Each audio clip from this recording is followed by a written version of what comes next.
Thank you very much, everybody. We have a lot of big signings, good signings, one in particular, which we'll save for the end. And I'll ask Will to go over these individually, and we can see how we do. Yes, sir. First, for your review, we have 56 sub-cabinet level appointments. This includes probably most notably 7 ambassador appointments. Those will be the first ambassadors, I believe, that you've transmitted to the Senate. Okay, and they're very good.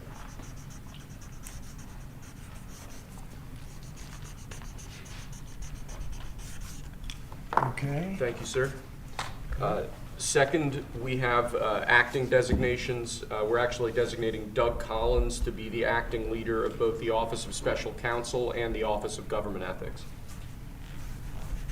You know Doug, everybody on that? He was in charge of the fake impeachment hearings, remember? That I won very conclusively. Fake charges by the radical left Democrats. Okay. Next, sir, the Federal Executive Institute is a program that was set up during the Johnson administration to train senior-level government bureaucrats. As you've identified repeatedly in the last few years, the senior levels of our federal government are not adequately serving as stewards of taxpayer dollars, so we're recommending zeroing out that program effectively. We're actually getting rid of a few programs that are just a waste. Just really a waste. Thank you, sir. Next, we have an executive order relating to the Foreign Corrupt Practices Act. As you've repeatedly identified, the way that this act has been enforced over the years has been devastating to American business opportunities and business competitiveness abroad. We are essentially ordering the Department of Justice to use its prosecutorial discretion in a way to ameliorate the negative effects of the Foreign Corrupt Practices Act, to allow Americans to do business abroad, and to allow our foreign partners to do business with Americans without fearing unjust prosecution. And for those of you that know this, it turned out to be, it sounds good on paper, but in practicality it's a disaster. It means that if an American goes over to a foreign country and starts doing business over there legally, legitimately, or otherwise, it's almost a guaranteed investigation, indictment, and nobody wants to do business with the Americans because of it. Nobody wants to do business. They say, look, we can deal with China, they can do whatever they want. We can deal with Russia, we can deal with anybody, and we have a normal life. You deal with America, the FBI gets over there. They don't investigate death and murders on the street in New York and Los Angeles. They go over and investigate a business guy trying to do business. So it made it very, very hard from a practical standpoint to make deals. They want to deal with the Americans, but they don't want to be under investigation every time they speak to American, every time an American makes a phone call to somebody in a different country. It's a disaster for this country. And I guess it was a Jimmy Carter concept, and it sounds so good, but it's so bad. It hurts the country, and many, many deals are unable to be made because of it. Nobody wants to do business because they don't want to feel like every time they pick up a phone, they're going to jail. So we'll sign this, and it takes courage to sign it because you only get bad publicity when you sign it. It sounds so nice, the title is so lovely, but it's an absolutely horror show for America. So we're signing it because that's what we have to do to make it good.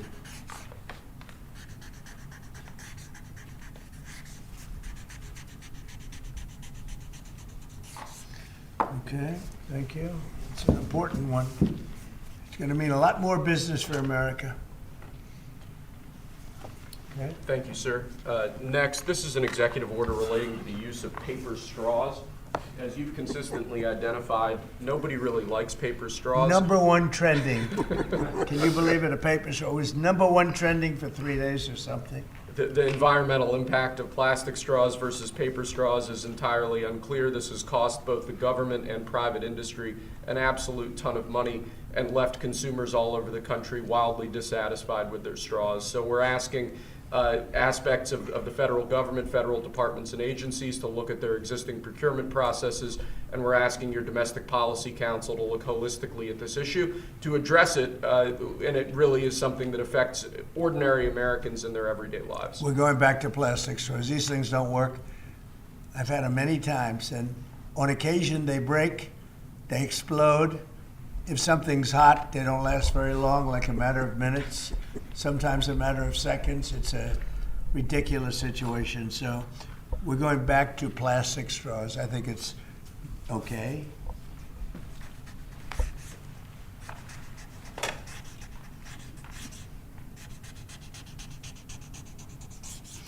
And I don't think that plastic's going to affect a shark very much as they're munching their way through the ocean. Okay. Thank you, sir. Next, we have a full and unconditional pardon for former Governor Rod Blagojevich of the state of Illinois. Good. It's my honor to do it. I've watched him. He was set up by a lot of bad people, some of the same people that I had to deal with. He wasn't quite as successful, but he had somebody that saw what was going on. I didn't know him other than I believe he was on The Apprentice for a little while. He was just a very nice person. He had a fantastic wife. She fought like hell to get him out. He was given a sentence of like 18 years, and it was a sort of a terrible injustice. They just were after him.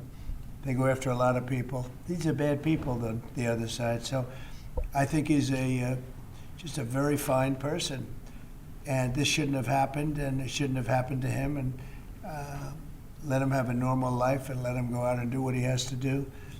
So I'm signing this as a full pardon. Rod Blagojevich. Mr. President, are you considering him for ambassador to Serbia? No, but I would. I mean, he's now cleaner than anybody in this room. He got a pardon. He's cleaner than anybody in the room. Okay. Thank you, sir. Next, in 2018, you imposed ad valorem duties, tariffs on imports of steel at a 25% rate. Since that time, a large number of exclusions and exceptions to that tariff rule have been implemented.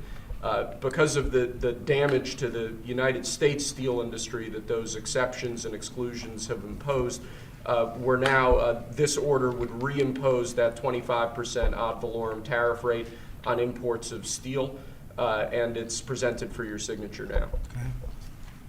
Do you understand what that means? It's a big deal. It's a big deal. This is the beginning of making America rich again.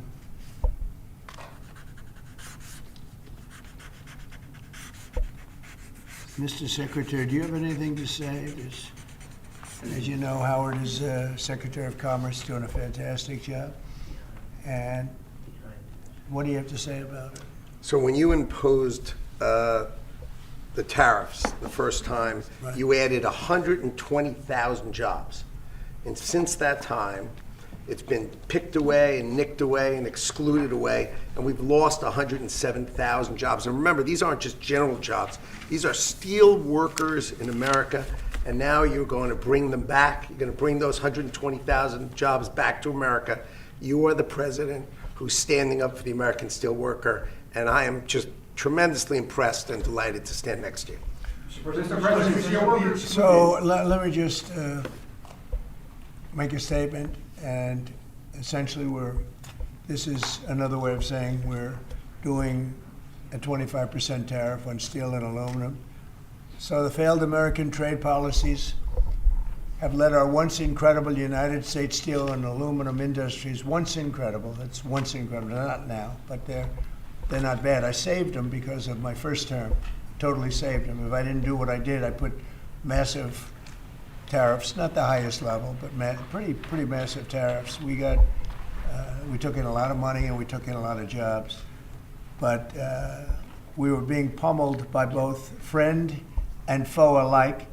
Our nation requires steel and aluminum to be made in America, not in foreign lands. We need to create, in order to protect our country's future, a resurgence of U.S. manufacturing and production, the likes of which has not been seen for many decades. It's time for our great industries to come back to America. I want them back to America. This is the first of many, and you know what I mean by that. We're going to be doing others on other subjects, topics.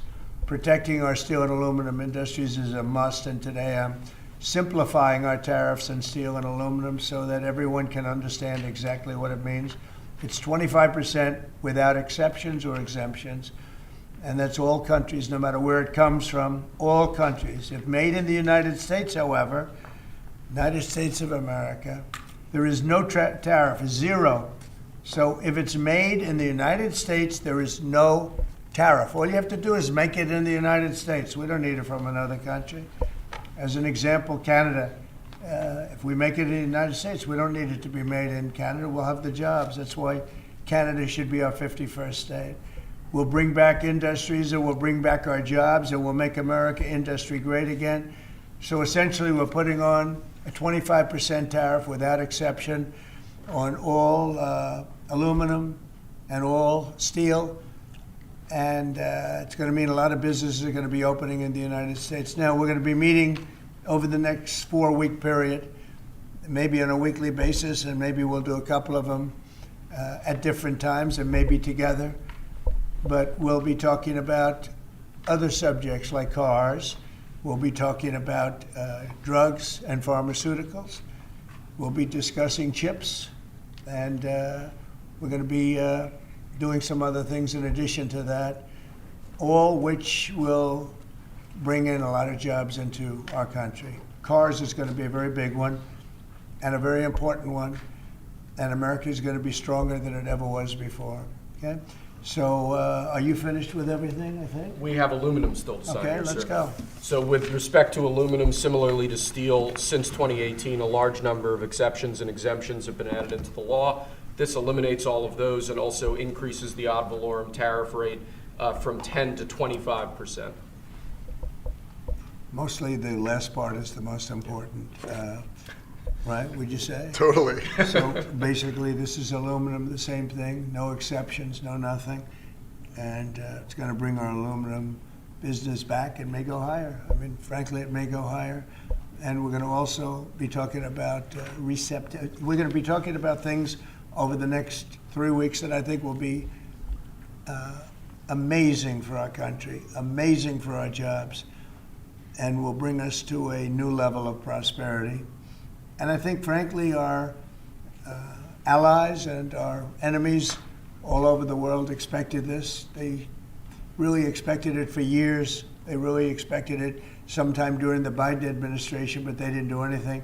As you know, I put tariffs on China. We took in hundreds of billions of dollars with those tariffs, and Biden wasn't able to get them out. He tried to, but it was too much money.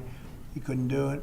And we're going to be doing a very concise and, very, it's going to be good. And I don't think if done properly, and we're going to try and do that, we don't want it to hurt other countries, but they've been taking advantage of us for years and years and years, and they've charged us tariffs. Most of them have charged us, almost everyone, I would say almost without exception. Definitely. They've charged us and we haven't charged them. And it's time to be reciprocal. So you'll be hearing that word a lot, reciprocal.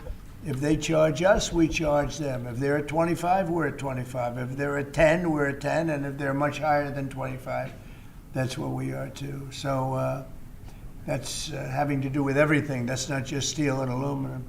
But we'll be discussing that over the next couple of weeks. But we will be looking at chips, and we will be looking at cars, and we're going to be looking at pharmaceuticals, and there'll be a couple of other things also in addition. Mr. President, U.S. steelworkers have said that they support this move. But what would you say to American consumers who are worried that prices That they do support this move? U.S. steelmakers. I love the steel makers. That's But, good. well, what do you say Of course to they, American because they consumers? want to save their businesses. U.S. Steel will now be a very valuable company. Anybody that makes steel is going to be great. Anybody that works in big steel is going to be very happy. But what do you say to consumers who are worried about prices, sir? Oh, I don't think you're going to. No, you're going to ultimately have a price reduction because they're going to make their steel here. There's not going to be any tariff. These foreign companies will move to the United States, will make their steel and aluminum in the United States. What is it looking at in Ultimately, terms it'll of- be cheaper. But we'll also have jobs, many, many more jobs. Sir, what are you looking at in terms of tariffs on cars and chips? Well, we're looking at numbers, and we'll be coming up with a number, but we make some of the finest cars in the world, and some companies prohibit us from selling those cars in their countries. But they sell us cars, they send cars to us, and we don't do that. We charge nothing or 2.5%, and they'll be charging 100%. They'll be charging much more than that if you look at some of them. So I think those days are over. But we'll be announcing on other things, such as cars. We got some other things we'll be doing. But the biggest thing is reciprocal. We want tariffs to be fair. If they charge us, we charge them. Tomorrow, the reciprocal tariffs? We'll be doing reciprocal over the next, I would say, 2 days, don't you think? 2 days, yeah, maybe.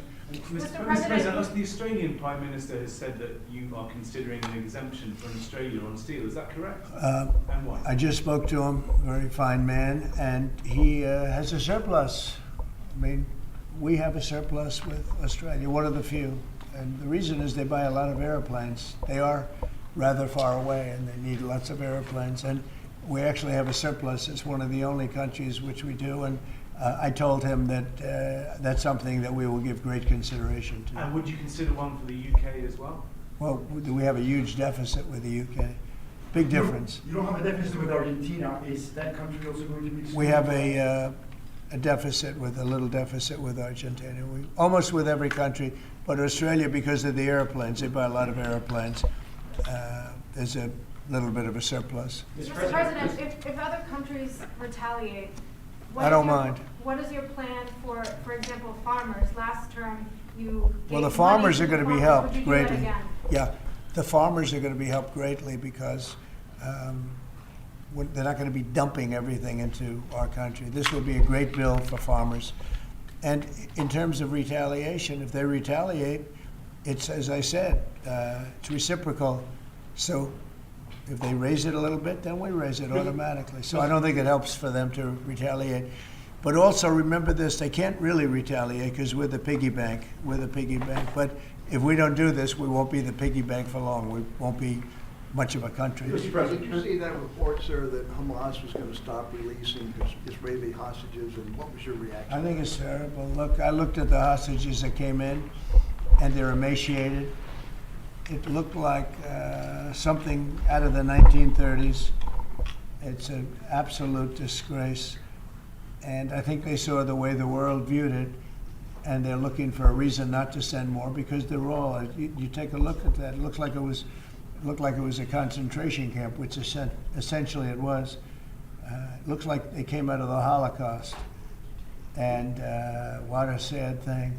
One of them was a young man, good-looking guy, a little bit heavier than perhaps he could have been, and now he looks like he's not even recognizable. Not even Is the recognizable. ceasefire deal at risk of falling apart? Look, I can tell you that those people have been badly hurt, both mentally and physically. And I'm talking about the young women that came out also previously. And I think one of the reasons they're doing this is because they're probably sending the best. What you see is probably the best because they want to send people that look at least healthy